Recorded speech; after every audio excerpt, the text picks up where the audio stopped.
Welcome, my listeners and probable enemies, to Weird But Not Weirder. I think I'm getting a good at this YouTube thing, trying to create a schedule, but I don't have much time to do anything but breathe and shit at this point.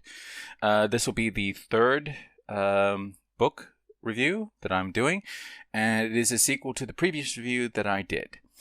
Recap time. Written by Matt Dinniman, a dungeon crawler Carl tells the tale of the end of the world. Earth has missed out on a payment on a deal that happened 2,000 years ago, and Earth missed out on a lot of payments, and the people who made the deal made it to a point not to tell us about the deal. Go figure. Earth's resources are therefore forfeit, as are the lives of every organism on the planet. But there's a slim, impossible hope. You see, Earth doesn't have anything worth anything. The aliens make their money through a dangerous reality TV show where the dangers are real and the millions have died. And this time, we are the participants. Plot. In Carl's Doomsday scenario, Carl has survived the first and second floor, but the third floor is a different kind of animal altogether. We start the story with Carl and Princess Donut choosing their classes and race. Unlike the first and second floor, the third is a massive open world, which players from around the world can interact with one another. It also means that there are quests involved. Now, Carl and Donut are not only fighting against mobs and player killers, but the game show writers, who are willing to sacrifice the players in order to get better ratings. Quests may offer better loot and experience, but it might not be worth the hassle. Too bad for Carl and Donut, they don't have a choice in the matter. But it isn't the psychotic zombie clowns, the zealot city elves, or the skyfowls that Carl has to be worried about. His real enemies are the ones hovering above the earth. Characters. Carl is once again the main character of the book. This time he is stronger, faster, and outfitted with enough bombs to make everyone around him very nervous. He hasn't changed much since the first book, which isn't surprising because it has only been a few weeks since he first entered the dungeon.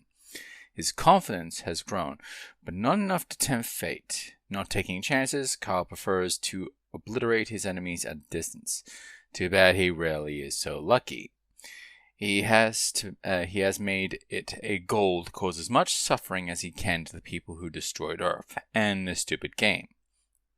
Supporting Carl in the dungeon and the interview room is Princess Donut. The princess has somewhat grown since the first book. She isn't as naive as people think she is. However, she still focuses more on her views than she really should. She hates it when people think bad of her. During the book, the talking Persian cat gets more empathetic to the NPCs and other players. Mordecai has become a bit of a fixture within the team, still mourning the loss of his dead family. The shapeshifter's main goal remains the same: get out of the show, and if he has to keep the two bumbling earthlings alive to do it, then so be it. In the second book, Mordecai is no longer restrained to the system AI and is able to help both Carl and Donut by providing them with the most valuable thing in the dungeon, which is information. What I like.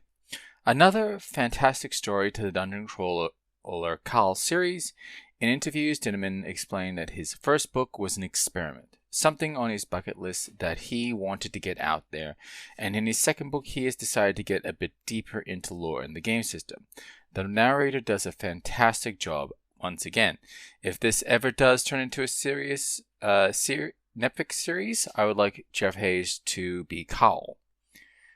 Fat chance of that ever happening, but stranger things have happened, including Stranger Things. Criticisms. I get the feelings that some of the quests in the book were shortened for a reason. Most likely, the author didn't want to spend the entire book loitering around a single quest, so he broke it up into two main quests. Overall, if you like the first book, the second one is going to hit all the right buttons. For now, that is goodbye, my dear listeners. I hope you enjoyed this book review, and look forward to hearing from you soon. If you have any book ideas, put them in the comments. Might have a look at them. Just trying to find some good books right now.